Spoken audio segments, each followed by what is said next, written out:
नमस्कार, डेली 24 भारत देख रहे हैं आप। मैं हूं आपके साथ साहिल धूलिया। तो बुलेटिन की शुरुआत करते हैं बड़ी खबर के साथ। मुंबई में एक बार फिर से सीएनजी महंगी हो गई है। सीएनजी के दाम में 2 रुपए की बढ़ोतरी की गई है। अब 86 रुपए प्रति किलो सीएनजी के दाम मुंबई में पहुंच गए हैं। तो पीएनजी के दाम भी 50 पैसे बढ़ा दिए गए हैं। तो मुंबई में महंगाई का एक और बड़ा झटका लगा है। सीएनजी और पाइप्ड गैस इस्तेमाल करने वाले लाखों उपभोक्ताओं को अब पहले से ज्यादा कीमत चुकानी होगी। तो महानगर गैस लिमिटेड यानी कि एमजीएल ने सीएनजी और पीएनजी की दरों में बढ़ोतरी का ऐलान कर दिया है, जिसके बाद मुंबई और आसपास के इलाकों में रहने वाले लोगों की जेब पर अतिरिक्त बोझ पड़ना तय माना जा रहा है। नई दरें तत्काल प्रभाव से लागू कर दी गई हैं। एमजीएल के अनुसार सीएनजी की कीमत में 2 रुपए प्रति किलो की बढ़ोतरी की गई है, जिसके बाद मुंबई महानगर क्षेत्र में सीएनजी की नई कीमत 86 रुपए प्रति किलो हो गई है। वहीं घरेलू रसोई गैस के रूप में इस्तेमाल होने वाली पाइप्ड नेचुरल गैस यानी कि पीएनजी के दाम में भी 50 पैसे प्रति यूनिट की बढ़ोतरी की गई है। बताया जा रहा है कि नई महीने में यह दूसरी बार है जब सीएनजी के दाम बढ़ाए गए हैं। इस फैसले का असर अब करीब 12 लाख सीएनजी वाहनों पर पड़ने वाला है। ऑटो, टैक्सी, कैब और व्यावसायिक वाहनों के संचालकों की लागत बढ़ेगी, जिसका असर आम यात्रियों पर भी देखने को मिल सकता है। तो माना जा रहा है कि आने वाले दिनों में ऑटो और टैक्सी किराए बढ़ने की मांग भी उठ सकती है। वहीं पीएनजी के दाम बढ़ने से लाखों घरेलू उपभोक्ताओं का मासिक बजट भी प्रभावित होगा। लगातार बढ़ती ईंधन कीमतों के बीच यह फैसला आम लोगों की मुश्किलें और बढ़ा सकता है। बड़ी खबर आपको बता रहे हैं। तो महानगर में सीएनजी और पीएनजी के दामों में वृद्धि की गई है। एक बार फिर से सीएनजी के दाम बढ़ा दिए गए हैं और अब पीएनजी के दाम में भी 50 पैसे की वृद्धि की गई है। यानी आम जनमानस पर अब सीधा प्रभाव पड़ता हुआ दिखाई देगा। तो महानगर में 86 रुपए प्रति किलो सीएनजी के दाम पहुंच गए हैं। वहीं पीएनजी के दामों में भी 50 पैसे की बढ़ोतरी की गई है। लगातार ईंधन के दाम प्रभावित हो रहे हैं और इसका सीधा असर आम जनमानस पर पड़ता हुआ दिखाई देगा।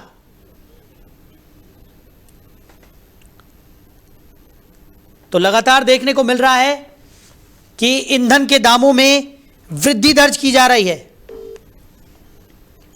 सीएनजी, पीएनजी की कीमतों में बढ़ोतरी की गई है।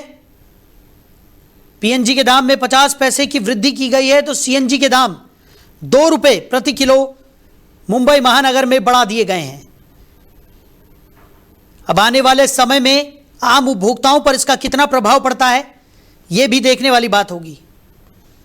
वहीं कर्नाटक की राजनीति में आज बड़ा फैसला होने जा रहा है। कांग्रेस विधायक दल यानी कि सीएलपी की अहम बैठक में नए मुख्यमंत्री के नाम पर मोहर लग सकती है। सूत्रों के मुताबिक डिप्टी सीएम डीके शिव कुमार मुख्यमंत्री पद की रेस में सबसे आगे चल रहे हैं और आज उन्हें कांग्रेस विधायक दल का नेता चुना जा सकता है। बताया जा रहा है कि कांग्रेस हाईकमान नेतृत्व परिवर्तन को लेकर लगभग फैसला कर चुका है और बेंगलुरु में होने वाली बैठक पर पूरे देश की नजरें टिकी हुई। तो बैठक से पहले डीके शिव कुमार कैबिनेट गठन को लेकर भी मंथन शुरू कर चुके हैं। अगर सब कुछ तय रणनीति के मुताबिक रहा तो जल्द ही कर्नाटक को नया मुख्यमंत्री मिल सकता है। वहीं मुख्यमंत्री सिद्धारमैया के इस्तीफे के बाद राज्य की राजनीति में हलचल और तेज हो गई है। कांग्रेस के अंदर अब कैबिनेट गठन, डिप्टी सीएम पद और संगठन में नई जिम्मेदारियों को लेकर भी मंथन का दौर देखने को मिल रहा है। वहीं सीजेपी पर आरएसएस का पहला रिएक्शन भी सामने आया। बड़ी खबर आपको बता रहे हैं। सुनील आम्बेकर ने लोकतंत्र पर भरोसा जताया है। जेन ज़ी को देश पर पूरा विश्वास है, ऐसा आरएसएस की तरफ से कहा गया है। तो सोशल मीडिया पर चर्चाओं में आई कॉकरोच जनता पार्टी को लेकर राष्ट्रीय स्वयंसेवक संघ यानी कि आरएसएस की पहली आधिकारिक प्रतिक्रिया सामने आई है।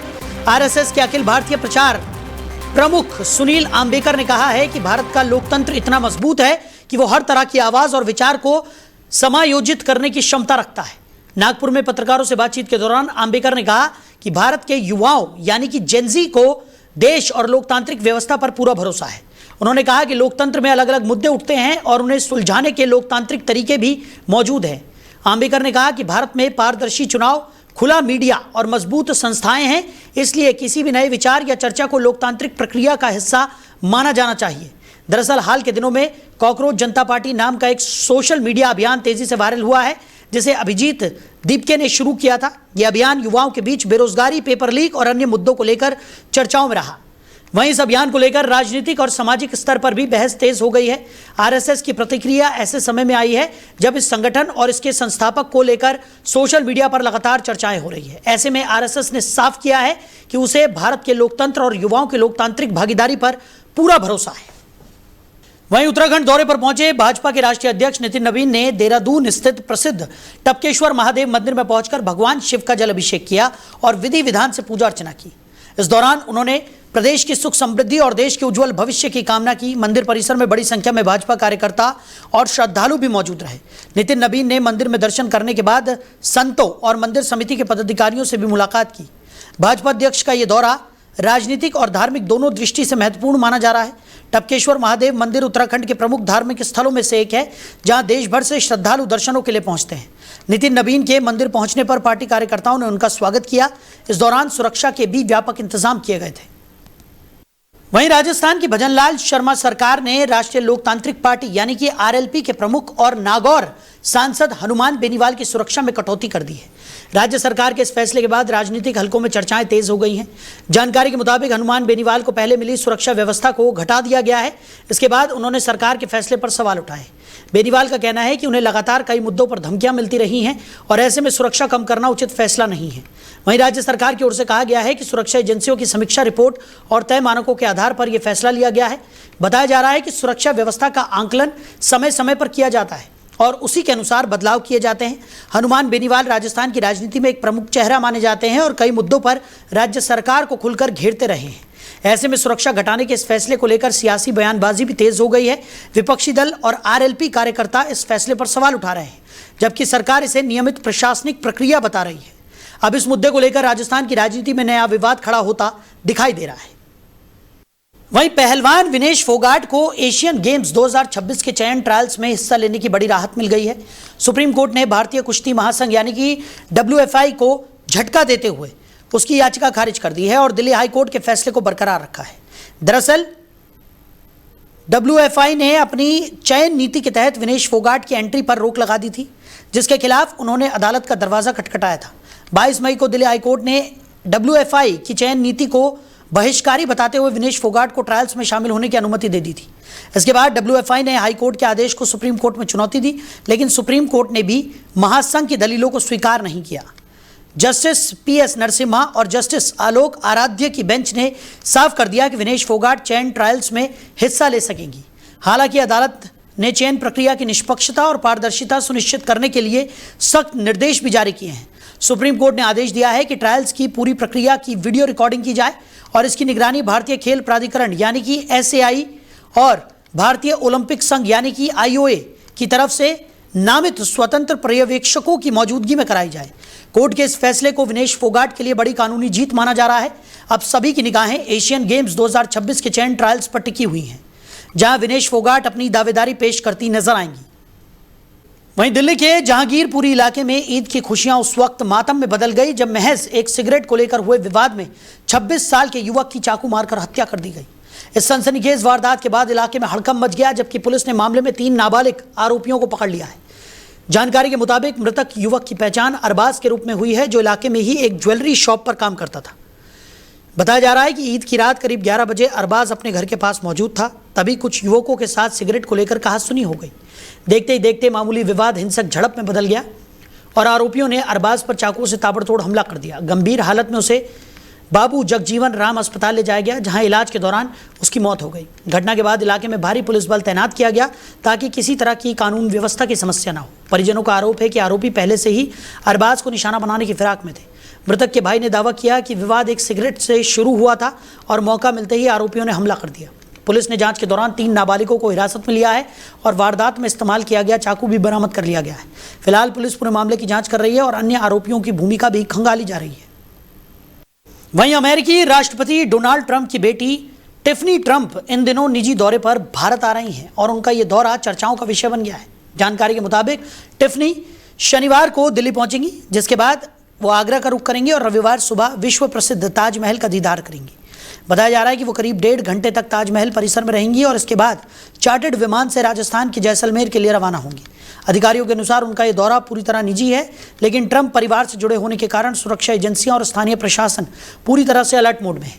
सूत्रों के मुताबिक टिफनी ट्रंप दिल्ली पहुंचने के बाद चार्टर्ड विमान से आगरा के खेरिया एयरपोर्ट आएंगी, जहां से उन्हें कड़ी सुरक्षा के बीच होटल ले जाया जाएगा। ताजमहल दौरे को लेकर आगरा प्रशासन ने विशेष सुरक्षा और ट्रैफिक प्लान तैयार किया है। एयरपोर्ट से लेकर ताजमहल परिसर तक सुरक्षा के कड़े इंतजाम किए गए हैं और अमेरिकी सुरक्षा एजेंसियों के साथ भी लगातार समन्वय बनाया जा रहा है। ताजमहल के बाद टिफनी ट्रंप जैसलमेर जाएंगी, जहां उनके पर्यटन और निजी कार्यक्रमों की संभावना जताई जा रही है। हालांकि उनके पूरे कार्यक्रम को गोपनीय रखा गया है। टिफनी ट्रंप के इस भारत दौरे को लेकर आगरा और जैसलमेर दोनों जगह प्रशासनिक तैयारियां तेज कर दी गई हैं। तो इसी खबर पर ज्यादा चर्चा के लिए राजनीतिक विश्लेषक अमित जी हमारे साथ जुड़ गए हैं। अमित जी, बहुत स्वागत है आपका। जी नमस्कार सभी दर्शकों को। Amit ji, Tiffany Trump, Donald Trump की जो बेटी हैं, वो भारत दौरे पर आ रही हैं। हालांकि उनके दौरे को पूरी तरह से निजी दौरा बताया जा रहा है, लेकिन उसके बावजूद तमाम जांच एजेंसियां, सुरक्षा दल जो हैं वो हाई अलर्ट पर हैं और आगरा और जैसलमेर का दौरा वो करने वाली हैं। कैसे देख रहे हैं आप इस दौरे को? नहीं देखिए, वो चूंकि पॉलिटिकल पर्सन है नहीं, टिफनी ट्रंप जो है उनकी पहली वाइफ की दूसरी बेटी है। और सबसे बड़ी बात यह है कि वो एक इंटरनेट सेलिब्रिटी है और उनका ज्यादातर टारगेट जो होता है दुनिया की हेरिटेज जो प्लेस होते हैं उनको विजिट करना और उसके बारे में दुनिया को बताना। तो शायद मेरे को लगता है कि अपनी पर्सनल विशेष पूरा करने के लिए वो भारत का दौरा कर रहे हैं। चूंकि प्रेसिडेंट की बेटी है तो सिक्योरिटी की दृष्टि से इसको काफी महत्व दिया जा रहा है भारत में। मुझे नहीं लगता कि इस बारे में कोई बहुत ज्यादा इज्जत देने की जरूरत है, क्योंकि अभी आपने हाल में ही देखा था कि जो बिहेव हमने मार्को रूबियो के साथ किया था, उसके बाद तो नहीं लगता कि किसी को इतनी इज्जत मिलेगी। लेकिन चूंकि ट्रंप साहब की बेटी है, इसलिए पर्सनल ईगो सेटिस्फेक्शन के लिए भारत उनके साथ अच्छा व्यवहार करेगा, जैसा कि मुझे लग रहा है। लेकिन अमित जी, हाल फिलहाल की बात करें तो ये भी खबर निकलकर सामने आई थी कि टिफनी ट्रंप जो हैं उनके ऊपर एक जानलेवा हमला करने की कोशिश भी अमेरिका में की गई थी। उसके बाद अब भारत के दौरे पर वो हैं। सुरक्षा एजेंसियों को यहाँ पर हाई अलर्ट पर कर दिया गया है, क्योंकि ट्रंप परिवार से वो ताल्लुक़ रखती हैं। हालांकि पॉलिटिकल बैकग्राउंड, जैसे कि आपने भी जिक्र किया, उनका नहीं है, लेकिन उसके बावजूद एक विदेशी मेहमान जब हमारे देश में आता है तो कहीं ना कहीं हमारे देश की सुरक्षा एजेंसियों की जो साख है वो भी दांव पर रहती है। ऐसे में काफ़ी ज़्यादा विशेष तैयारियां यहाँ पर की गई होंगी, चाहे वो आगरा की बात करें, क्योंकि ताज का दीदार वो करने वाली हैं, जैसलमेर भी वो जाएंगी। हालांकि उनके पूरे जो शेड्यूल को गोपनीय रखा गया है यहाँ पर, लेकिन उसके बावजूद भी काफ़ी ज़्यादा हाई अलर्ट पर इस वक्त सुरक्षा एजेंसियां नजर आ रही हैं। देखिए, चूंकि भारत का एटमॉस्फेयर ऐसा है कि यहाँ कभी भी कोई घटना हो सकती है। और सबसे बड़ी बात कि यहाँ पे कभी जो हेट्रेट है ना एक स्पेशल कम्युनिटी के लिए भारत में, तो वो उसका इम्पैक्ट पड़ जाता है। लेकिन मुझे नहीं लगता कि ऐसा कुछ होगा। अमेरिका में देखिए गन कल्चर नॉर्मल बात है और हमारे यहाँ ये नहीं है। और दूसरी बात, ये दौरे से भारत को टूरिज्म के क्षेत्र में काफी कुछ देखने को मिलेगा अमेरिका वालों के साथ, जिसकी हमें सख्त जरूरत है। क्योंकि भारत में सबसे ज्यादा ग्रोथ के चांसेस अगर किसी में है तो वो टूरिज्म और होटल इंडस्ट्री में है। और उसका अगर कुछ फायदा भारत को मिल जाए तो बहुत अच्छा है। लेकिन मुझे नहीं लगता कि इससे कुछ खास होने वाला है। अगर सिक्योरिटी हमारी अच्छी रही तो निश्चित तौर पे यूएस वालों को भारत आने में कोई दिक्कत नहीं होगी। चलिए अमित जी, हमारे साथ जुड़ने के लिए, इस तमाम चर्चा के लिए आपका बहुत शुक्रिया। तो डोनाल्ड ट्रंप की बेटी टिफनी ट्रंप भारत के दौरे पर रहेंगी। हालांकि उनके इस दौरे को पूरी तरह से निजी दौरा करार दिया जा रहा है, लेकिन उसके बावजूद जांच एजेंसियां और सुरक्षा एजेंसियां पूरी तरह से अलर्ट मोड पर हैं। किसी भी तरह की कोई चूक की गुंजाइश यहां पर नहीं है। आगरा वो जाने वाली हैं, जैसलमेर वो जाएंगी। उनके पर्यटन दौरे को लेकर तमाम चीज़ें गोपनीय रखी गई हैं, लेकिन उसके बावजूद भी पूरी तरह से सुरक्षा एजेंसियां हाई अलर्ट पर हैं।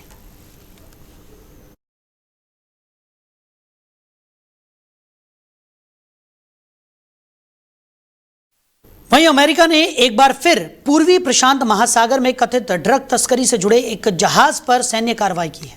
अमेरिकी सेना के अनुसार इस हमले में 3 लोगों की मौत हो गई है। बताया जा रहा है कि ये एक हफ्ते के अंदर तीसरी ऐसी कार्रवाई है, जिसके बाद इस अभियान में मारे गए लोगों की संख्या 200 के पार पहुंच गई है। अमेरिकी दक्षिणी कमान यानी कि साउथ कॉम ने दावा किया है कि जिस नाव को निशाना बनाया गया वो मादक पदार्थों की तस्करी में शामिल थी और कथित तौर पर एक नामित आतंकी संगठन से जुड़ी हुई थी। हालांकि अमेरिका ने अब तक इन दावों के समर्थन में कोई सार्वजनिक सबूत जारी नहीं किया है।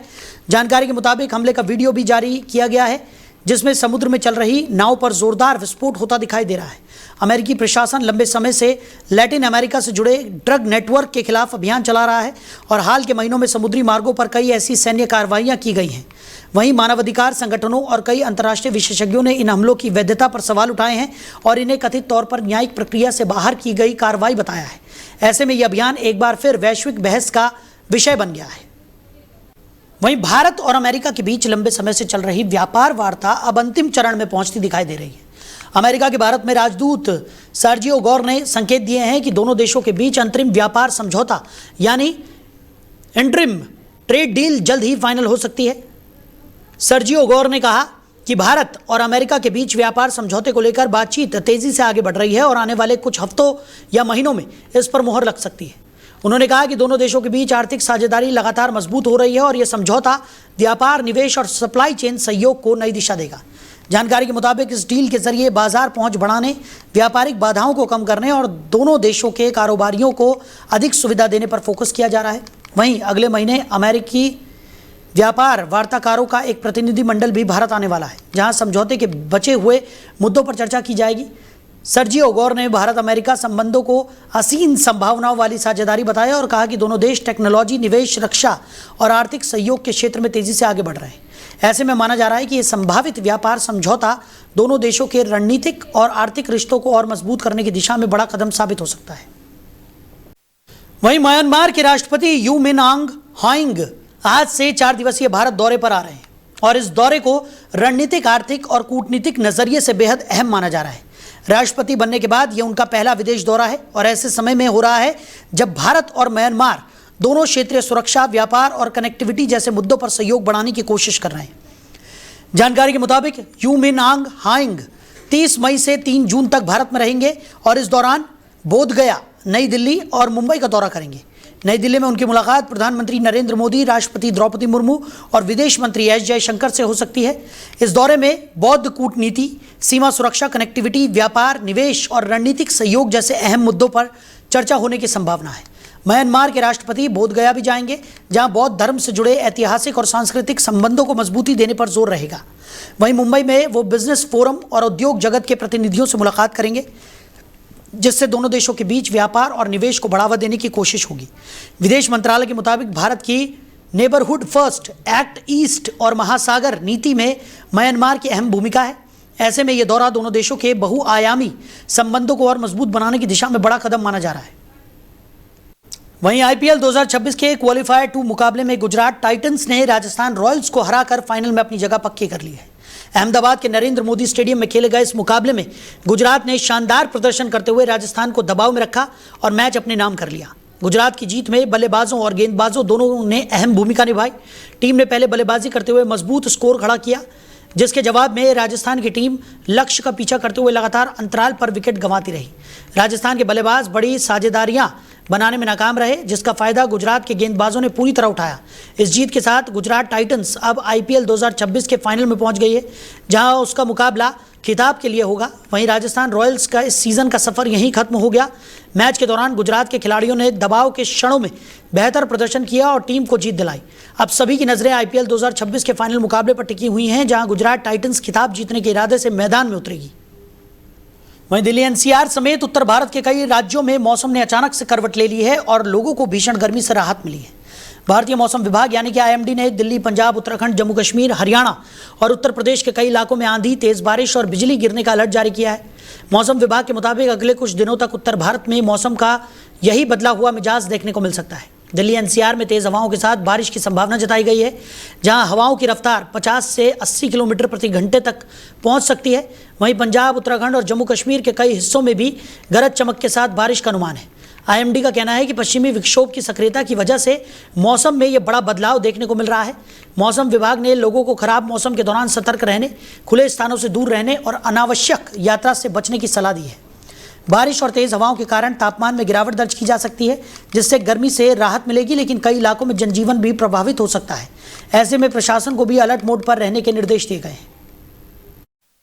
तो फिलहाल इस बुलेटिन में मेरे साथ इतना ही। आप बने रहिए। नमस्कार।